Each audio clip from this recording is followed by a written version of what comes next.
Alright, here's Omega here. I got this box yesterday here.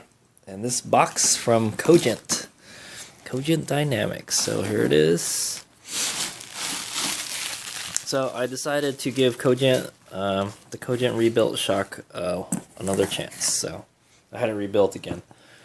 It was probably the most cost effective. Hey, they gave me some free lifesavers. Yay! I like it. So there's the shock, and this is a little packet they gave me. Yeah, I guess let's go look at the invoice breakdown. So I think they charged me $140. They never did give me the invoice, but so they said Todd from Cogent said that it would cost about $100 to rebuild it, and that's basically or service it, and that kind of let me get this out first. All right, so yeah, so here's the price breakdown for the services they gave me. So they said it was about $100 to service it, and servicing it I think it's just basically changing the fluid inside and replacing the seals and stuff, I think. So the oil was $10. I don't really know what a quad ring is. It's not very expensive, whatever it is. Yeah, some they said so basically what Todd told me they did. They were cool and everything. They called me and everything, and they asked me like what I wanted to get done. They also had suggested that I get a bigger spring, but I think I'm like in the middle, sort of. I'm kind of like in between. Like I should get a new spring, or I should stick with the middleweight spring. So here's the shock. Let me go unwrap it. All right, so there it is, all done. They even put the preload ring back where it was. So yeah. It seems like this is not in the right place where it was before. I don't know. But anyway, so there it is. It's all cleaned up now. For the most part, the spring's still dirty. But I guess these are the old parts right here. And so yeah, what they discussed with me is that like I kind of need a stiffer spring, and I think I'm at like the very limit of where I need new spring, and I don't like if I rode with like the gear like with the bike fully loaded all the time, then yeah, maybe I would have needed a stiffer spring, but I'm kind of like in between, so I decided to stick with the stock spring. So there it is. There's a bump stop in there.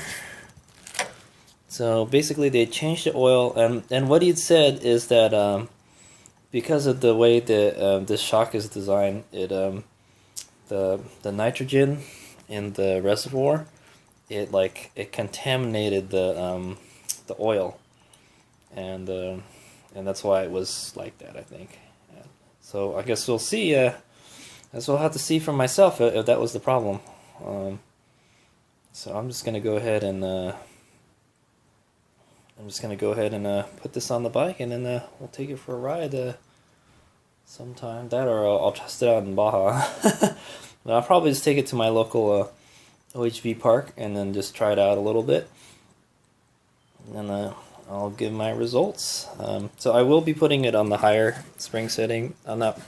I am not messing around with the ride height anymore. So I'm going to put the bike at its original height. I thought it was too low before. I'll probably get higher again when I put new tires. But yeah, so they said they re-shimmed it so to add more compression, and so I can use the compression adjuster more, because this really wasn't doing anything before. I would just have it turned up all the way. It wouldn't really make a difference. So hopefully now I can tune it so like if yeah, I mean that would be great if I had a load on the bike, and then I will turn it up all the way because I would need more compression. And then if I had less, If I had less stuff on the bike, I would turn it down, you know. But yeah. So I don't know. I'll have to experiment with this again, since yeah. But I've never had it. I've never had this shock where, you know, this actually made any difference. Nothing. It does nothing, as far as I'm concerned. But hopefully now it does do something. So there we go. So yeah, it's gonna go back on the bike. I dealt with Todd at Cogent Dynamics, and he's a great guy. They seem to actually care about their customers, like unlike ProCycle.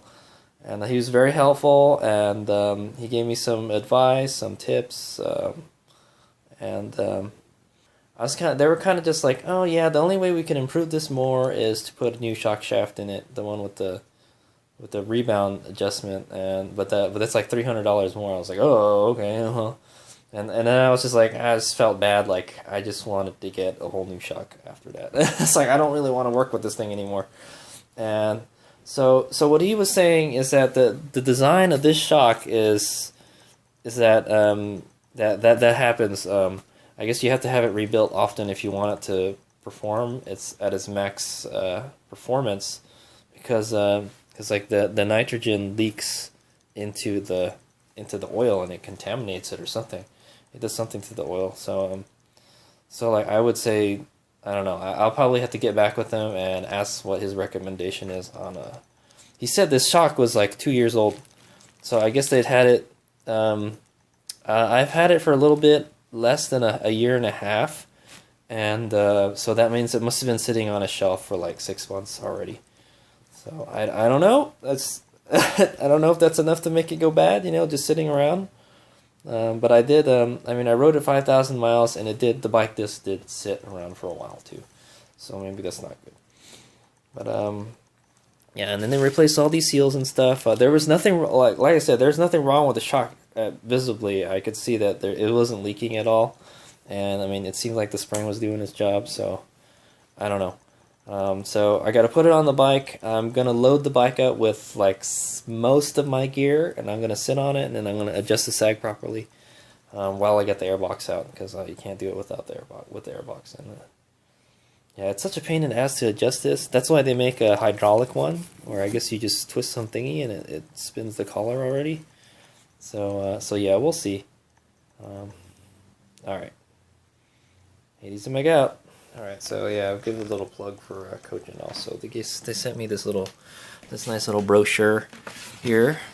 Cogent Dynamics, connecting you to your passion. So there they are. They're in North Carolina. That's their website, motocd.com. And they do custom. They actually make shocks, and they do custom suspension parts. So here's what they do. They specialize in dual sport, overlanding, adventure, road race, super sport, and sport touring motorcycles.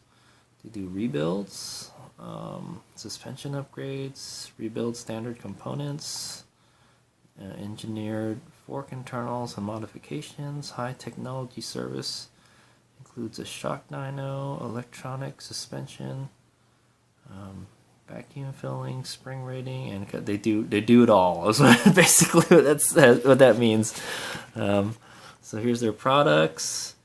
They do Cogent Pro Series and standard shocks, custom built suspension, drop-in fork valving with their DDC kits. I went with the Recore, but I heard that the DDC kit is very good. Custom springs, Öhlins, Penske, Racetech, WPJRI steering dampers, high performance wheels and controls, and custom basically everything that makes your bike move besides the engine, they work on it. That's what they're saying here, right? So I think this looks very similar to was it the Mojave? I think the Mojave shock for the DR650. I think this is the Pro Series because it has a reservoir. And then this one is the not Pro Series. This is the standard one. Yeah, so I don't know. Maybe I'd be willing to give those a try, but yeah, they cost mucho dinero. So it's be hard for me to to spend money on something that like costs more than half I paid for my bike. So, but hey, well, all I'm saying is the DR650 suspension is not very good stock. So I mean, save yourself some headache and some money by just getting the good stuff now. That's all I'm saying. But you know, it's all in the what you're going to use the bike for. You know, if you're going to do it what I'm doing, like just hardcore adventure riding, then yeah, you probably should have put some good investment in your suspension, because you're using the bike for something it really wasn't meant to do. So there you go. Hades and Meg out. There you go. Cogent Dynamics. Hades and Meg out. All right, and then also I want to mention that the shipping was $22. I spent like $30 to ship it to them, so total I spent $50 on shipping. So it almost cost me $200 to rebuild the shock if you include the shipping. But I guess they got some kind of shipping hookup with FedEx. Yeah, I use USPS. It cost me $30 with insurance, and yeah, you probably want to get insured. I probably insured it for too much. Like I put like $600 insurance. I'm pretty sure probably a brand new shock costs $600, but like if I was to get one on eBay, $100, $200 you can get a shock. Anyway, that's that.